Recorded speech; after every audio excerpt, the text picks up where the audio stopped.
गुजरात में बारिश का असर अब जगह जगह देखा जा रहा है। वडोदरा के सावली में बारिश के बाद बने हालात लोगों को परेशान कर रहे हैं। वडोदरा जिले के सावली तालुका के पिलोल गांव में भारी बारिश और विश्वामित्री नदी के ओवरफ्लो होने से हालात बिगड़ गए हैं। गांव पूरी तरह से पानी से घिर चुका है और लोग संपर्क विहीन हो गए हैं। इससे गांव के छात्रों की पढ़ाई पर असर पड़ रहा है। नौकरी पेशा लोग परेशान हैं। पशुपालकों को चारे की समस्याओं का सामना करना पड़ रहा है और मेडिकल इमरजेंसी में भी दिक्कतें बढ़ गई हैं।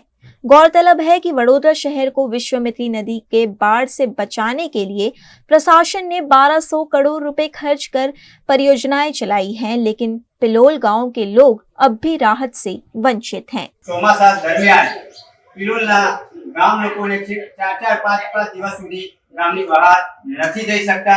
એનું કારણ છે પૂર અને જેના તરફ વિશ્વામિત્રી નદી આવતી હોય ત્યાં પૂરના પાણી લીધે ક્રોસિંગ નથી કરી શકાતું। આ બાજુ આસોર તરફ અંડરપાસ છે તેમાં બી પાણી ભરાઈ રહેતું હોય ત્યાંથી બી આવવા જવામાં તકલીફ પડે છે।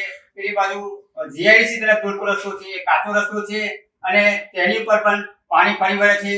તેનાથી બી એ તરફ બી શકાતું નથી। તો મારે સરકારને ખાસ કરીને આ વિડિયો મોકલવો છે કે તમે આનું નિરાકરણ લાવો અને વહેલી તકે આનો કોઈ ઉપાય કરો જેથી કરીને વિલોના લોકો અટવાય ના અને એમને ચોમાસા દરમિયાન તકલીફ ના પડે।